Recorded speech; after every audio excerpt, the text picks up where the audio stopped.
What's going on, everybody? It's your boy JP, Joe Paul, backing them up, building them. Everybody's having a great day.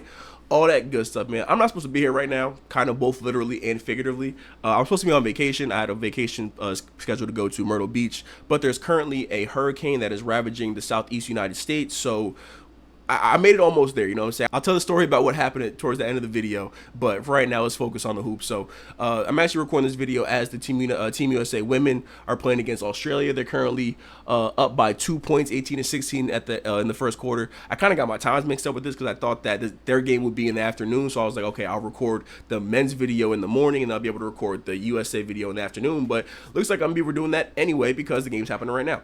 But let's get into it, man. So Team USA won last night against Serbia at a final score of 95-91, and I think that the Serbians, they played absolutely probably like the best game that I've seen anybody play yet in these Olympics, and they kind of like put forward the recipe of what it's going to take to defeat a team like Team USA. Like, in order for a team to beat USA, you know what I'm saying, you can't turn the ball over crazy. You can't let Team USA get on transition and, you know, run their fast break game. You have to shoot the three ball very, very well. Serbia came out and through the first three quarters was on an absolute scorcher. I think the guy's name is Dobrich. It felt like he was just knocking down three after three after three. So, Bojan Bogdanovic, he came out and he had an amazing game. He had, I believe it was 20 points. He was just knocking down very, very difficult shots. And, you know what I'm saying, he's also really mad just the entire game. Like, if you watch the game, every single time something happened, he was running down the court screaming at a referee about something. But you know what I'm saying, Serbia, they put forward the effort required to beat Team USA, and that's evident by at the end of three quarters, they were up by, I believe it was 16 points. They were up by 16 points, and at that point, me and probably every other American in the world is thinking like, oh my goodness, like, the fact that, like, you know, the last two games for Team USA had just felt like they were just like so dominant, and they felt like they had just finally, like, you know what I'm saying, kind of found their roles on the team. Joel Embiid was even playing extremely well, getting the ball out of his hands and just, you know, being a positive on the floor as opposed to what he was. And yeah, for this game to happen the way that it's happening, it's just like, wow, there's no way. And mind you, I'm watching this game as I'm driving from, you know what I'm saying, I'm driving in New Jersey trying to get back from, say, after a 10-hour drive. So I'm just like, you know, just completely shot. And I'm just like, whoa, like, there's no way that this is going to happen right now. There's no way that's going to happen right now. And that fourth quarter was probably the most storybook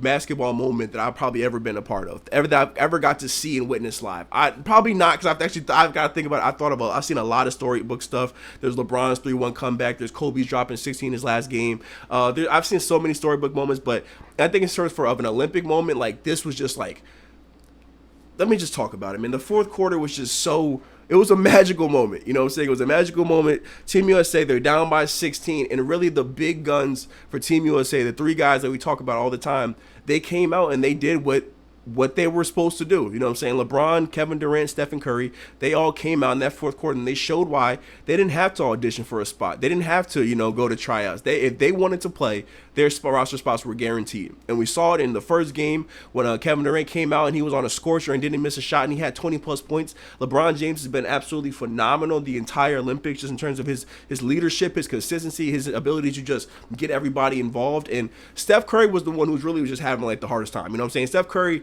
was really struggling bad going into this game, and, like, it got to a point where me and my man Dell, we was just like, yo, like, Steph's kind of playing like shit. He's kind of playing pretty ass right now, but it's not that big of a deal because Team USA is not really going to need it. And in this game, they needed Steph Curry. Steph Curry comes out, he gives you 14 of the first 15 points, you know what I'm saying, knocking down threes, knocking down tough twos, just being the Steph Curry that we know to be. The guy that we've been waiting for the entire Olympics, he finally showed up in that first quarter, you know what I'm saying. And Kevin Durant starts the fourth quarter off with his scoring. He has 7 points in that fourth quarter. Steph Curry knocks down a three to take the lead very, very late. LeBron James throughout the quarter is just setting people up. He sets D-Book up for a three. He sets Steph up for a three. He sets up KD for a three. And Joel Embiid, man, I cannot say enough of how well Joel Embiid has really, like, figured out his role over these last couple of games. So, you know what I'm saying? Like, earlier in the Olympics, he was, you know what I'm saying, he would catch the ball and he would try to survey the floor and kind of play how we did in Philly, but he couldn't play like that. He had to be a lot faster with getting the ball out of his hands, being more decisive when it comes to shooting and passing and driving and all that good stuff. And in the game against Brazil, in the game today against Serbia, he did just that. You know what I'm saying? He had Jokic guarding him, and he knows that he can dominate that matchup. So he's knocking mid-range shots down. If he's on the three-point line, he's not settling for threes. If Jokic wants to run out there, he'll go right by him and dunk on him. He had that crazy dunk coming off the baseline where he kind of fell and did a kind of like a dreidel spin afterwards. It was really, really weird. But Joel Embiid was absolutely phenomenal in that fourth quarter. Devin Booker, another one. He hits a big three when the team really needed it. You know what I'm saying? When they're cutting into that lead. And he played great defense throughout the game. You know what I'm saying? Even though Serbia was out there knocking down three after three after three after three, it wasn't because D Book was just like refusing to fight over screens or anything like that. D Book played extremely hard off of screens, trying to play on the ball. Serbia was just hot. Serbia was just extremely hot. And for Serbia to go, practically ice cold in that fourth quarter, I want to say it's surprising, but it's really not.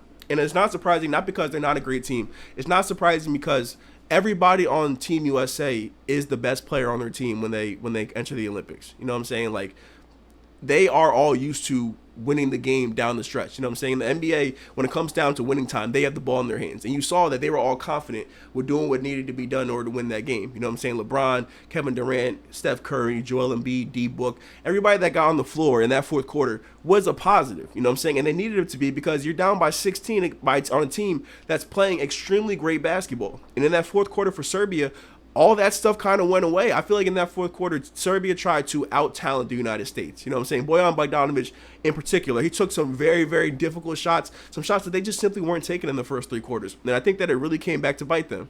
Because when you're going up against a juggernaut like Team USA, you have to play near perfect basketball, but you have to play near perfect team basketball. You know what I'm saying? It wasn't a situation where Jokic was going out there and giving them a 40-point triple-double, or Bojan was going out there and having like 30 points. It was like, no. Jokic had a very decent game. He had 17 points, 11 assists, 5 rebounds. Bojan had a great game. He had 20 points, 3 rebounds, and 4 assists, or 4 rebounds and 3 assists. But down the stretch of the game, there were no sets being run. There were no, you know what I'm saying, none of those things they were doing to get open backdoor cuts. Like, of course, Team USA's defense just, notched up a couple down the stretch. You know what I'm saying? They were getting a lot of steals. They were forcing a lot of ball pressure. But just Serbia, they just completely fell out of what they did. And down the stretch of the game, you saw that while Team USA had the best players down the stretch on there for their teams, the guys that were on there for Serbia, they were just probably just role players. You know what I'm saying?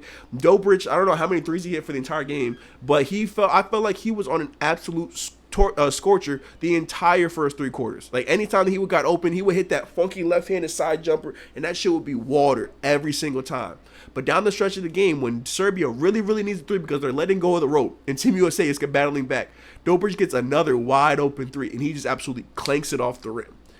And you're just like, I guess at that moment for me, I was like, oh, okay, Team USA kind of has their hearts. Because at that moment, I believe right after that, that's when Steph comes down and hits a three, then LeBron comes down and gets a layup, then Steph gets a steal and a layup, and then basically the game's not over because Serbia's able to keep the game close by getting a couple fouls and everything, but their heart is gone. You know what I'm saying? Team USA is locked in. LeBron is out there yelling and screaming, and Steph's out there flexing on people. And, like, that game yesterday, like, I saw a tweet. It said that fourth quarter was the most oriful fourth quarter in basketball history, and I kind of agree with them. There was just a certain look that LeBron, KD, and Steph had that, like, I felt it, you know what I'm saying, 1,000 miles away driving in a car on my small iPhone.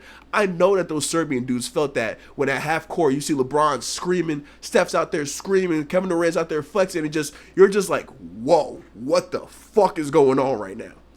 And, like, that was just like, if I was on the opponent team, I would be like, whoa. Like, just like that's just not normal. You know what I'm saying? These are the three pillars of the sport. You know what I'm saying? Not just in America, of the entire game. If you watch basketball, you know LeBron, you know KD, you know Steph. And to have them all three, they're not at the peak of their powers, but they're still extremely high-level athletes, extremely high-level basketball players. Probably the top three Americans, you know what I'm saying, in the league. You know what I'm saying? No worse than the fourth. And they're in the top. They're all three still top 10 players, well past 35 years old.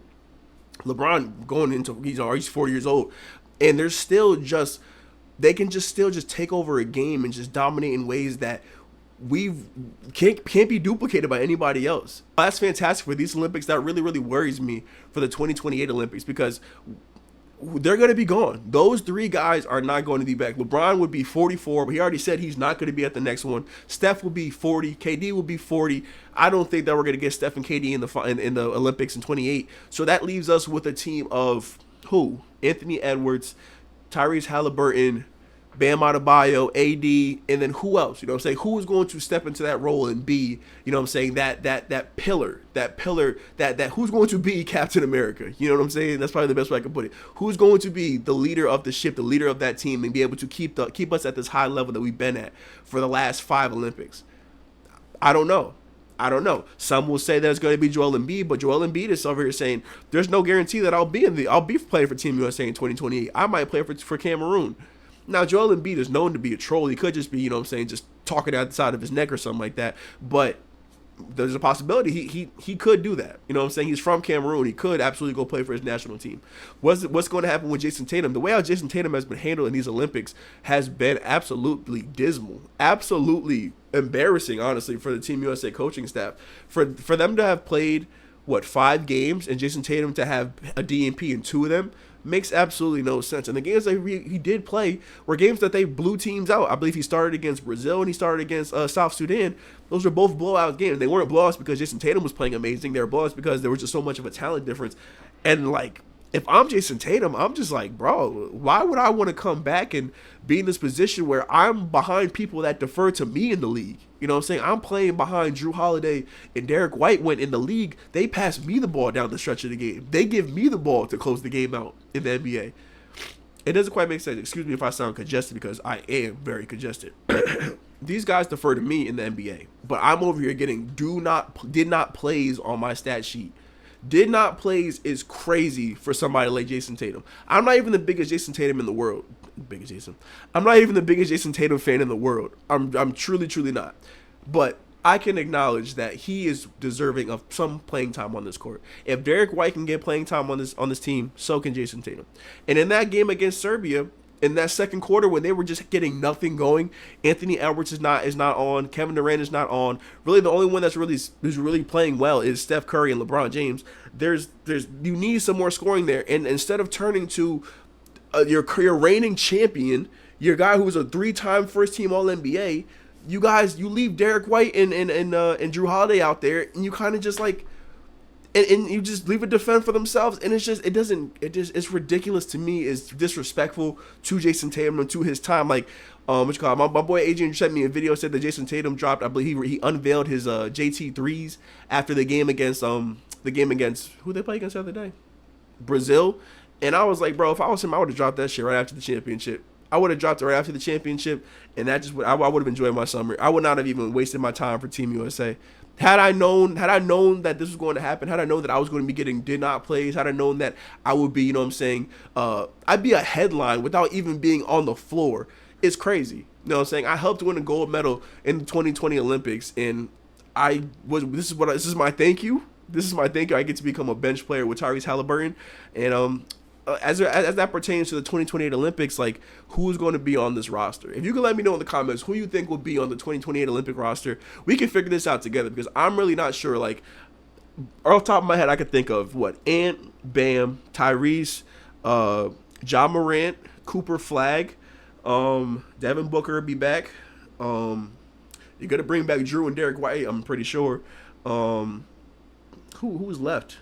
Who's left? Did I say Bam? Like, I can only think of like 9 names, and none of those are names that are going to be that. None of those names are Giannis Antetokounmpo, Nikola Jokic, Luka Doncic. That's kind of problematic, and I think that when it comes to this gold medal match against France, I like our chances. I like our chances a lot. I think that with that game against Serbia being as close as it was, the team is now locked in. They're laser focused. They're like, hey, we are one game away from accomplishing our goal, and LeBron knows this is his last Olympics. Steph knows, KD knows this probably will be their last Olympic experience. So what they're going to do is they're going to go out there and they're going to dominate France, and they're going to bring home a gold medal. I'm not even entirely sure how France was able to beat Germany. I have to go back and watch the highlights. I don't even understand how France was able to beat Germany. I thought Germany was going to be a far superior team. I thought they were a far superior matchup for Team USA, but I don't think that their guards are anything that can compete with Team USA's, and I think that you're really just going to be relying on Wemby to really do it all, because they've taken Rudy Gobert completely out of the lineup. So it's going to have to be a big performance from Wemby, Evan Fournier, and that one Yabusele, and that one light-skinned dude. I don't know his name, but I've been calling him French Mike James because he plays for France and he kind of looks like Mike James. But That's all I got, man. I'll be back a little bit later on to talk about the women's game. You know what I'm saying? Hopefully they'll be wrapping up their no, they'll be going back to their what, eighth or ninth straight gold medal match. But we'll find out in a couple hours, man. Make sure you guys leave a like, leave a comment, subscribe. We're so close to 200 subscribers, man. If you guys can go ahead and just hit that subscribe button, I will greatly appreciate it. All right. See you in the next video. Peace and love, family. Deuces.